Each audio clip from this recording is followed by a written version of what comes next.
Hey guys, welcome back. Today I want to talk about a question that may have even preceded what came first, the chicken or the egg. And the question is buying versus renting.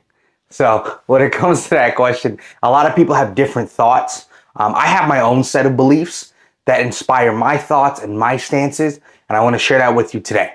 So buying versus renting. First and foremost, I want to say thank you for liking, sharing, and subscribing. It means the absolute world to me. We are getting a little bit closer with every single day and every single video, every single like and share and subscription.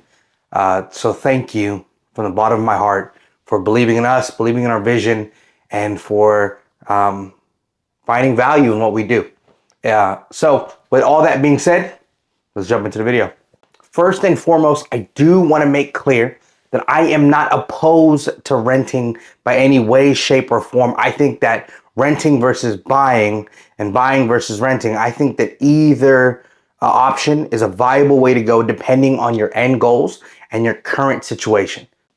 A lot of people tend to lean towards renting, especially when interest rates are high, because they think that they're going to get a better deal renting than they are buying. So if your big reason for why you don't want to buy is interest rates are variable. So today could be an 8%. 6 months from now, it could be 5%. It'd be drastic. It'd be one of the craziest shifts accounted for ever, probably. And I use that example to emphasize this. Just because you started locked in at 8% doesn't mean that when you're all paid off, you're going to pay that entirety 8% on that loan. Always refinance and change that rate on your loan.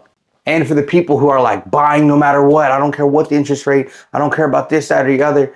To that I say, I kind of fall in that group, with the exception of I would never buy if it's outside of my affordability, which means that I would never buy a house that far outweighs my capacity to pay for it. Paying that property is going to be very important, especially when you choose to buy. So now that we've gotten that out the way, pros and cons of buying and renting. Now, talking about the pros of renting, when you rent, the maintenance and repair bills are not your responsibility. They belong to the homeowner. So you are saving money in that sense. When you rent, you have more flexibility, meaning that if you want to move, as soon as your lease is over, you just pack up and leave. And that does provide a lot of comfort for individuals who like to travel a lot or move a lot for their job. On to the cons. When you rent, you are paying into a non-recoverable fund. What that means is you are not building equity in that home, which means that every rent payment that comes in, you put 2K in, you put 2K in, you put 2K in, and you're not actually building any sort of ROI on that. You're kind of just losing that money. But like I said, if you're losing that money strategically so you can make more money somewhere else on the back end, hey, to each their own. You are at the mercy of volatile rent rates. So one day I was talking to a coworker of mine, and she was explaining to me how when she was renting, she was paying like $800. This year alone, they raised the rent almost double. They were asking for $1,600, which was a lot given that space and that time for her and her family. So she had to pack up and leave. That says a lot about the volatility of rental rates. One year you could be paying an affordable $800, maybe $1,000, and the next year, if the landlord so sees fit, he can raise it up. And all of a sudden you're stuck either having to relocate your entire life and family or pay even more money out of pocket. And saving money can be hard. So for a lot of people whose rent is more than 30% of their income, sitting in the 50, 60 ranges, you are going to be spending a majority of your paycheck towards survival and not savings or reinvesting, which means that you're going to be in a cyclical pattern of living check by check.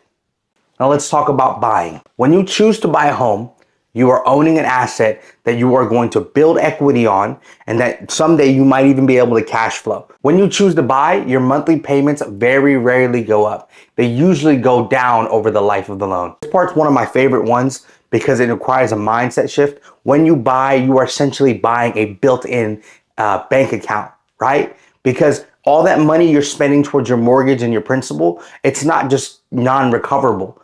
The money you pay towards your principal is sitting there building equity in the house, meaning that at some point you get to reach into that account and pull that money out and use it for whatever you want.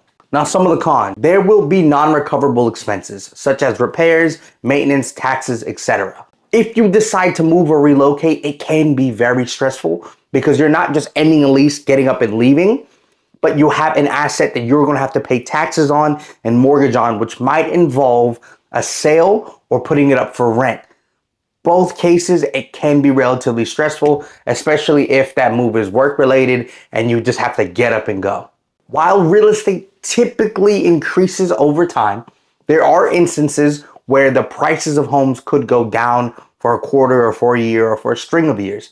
With that being said, when you buy and you hold and you live in it, when it's time for you to go and sell, you might not be selling for as much as you desire. But typically it is more than what you purchased it for. That was my quick and dirty buying versus renting. I hope you guys get some sort of clarity and direction in what you want to do. Thank you for your time. Thank you guys for liking, sharing, subscribing again. We love you. We're here to educate, empower, and execute, and we want you to do the same. Bless.